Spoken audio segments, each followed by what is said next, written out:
Hi, I'm Nisha Siripurapu and I welcome you all to Nisha's Diabetic Kitchen. Today I'm going to talk about two very important vitamins. One is vitamin B12 and another is vitamin D. Now, why I'm talking only about these two vitamins is because mine is a purely vegetarian channel and it is for diabetics. So, if you're suffering from this disease and if you're on medication, then there are very good chances of you having vitamin B12 deficiency. And there is no way that you can make up for this deficiency through food if you're vegetarian. So, the only way left for you is to have supplements, and that's absolutely fine. Now, talking about vitamin D, we all know it is very important for us, and this is also called mother of all vitamins, and the deficiency of this vitamin can cause major depression. So if you're vegetarian or on a vegan diet, there's no way you can again find vitamin D in your food. The only way is to have supplements or to expose yourself enough in sunlight. So if you're diabetic, if you're suffering from this disease, please go for a regular checkup for B12 and D. And why only diabetics? Any woman who is in the perimenopausal state or in a menopausal state or who has crossed 40s should definitely keep an eye on these two vitamins. So on that note, I'll be sharing my today's recipe, which is Missi Roti, and it's a very simple recipe. So let's not waste time and let's go into the kitchen. Thank you so very much.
So here comes Missi Roti.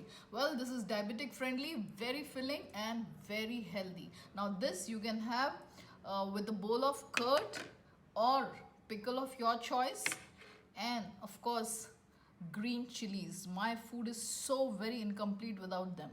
So do try it out, and if you are new to my channel, please do subscribe by clicking on my picture above. I'll come again next week with one more new healthy and yummy recipe. Till then, keep smiling. Thank you so very much.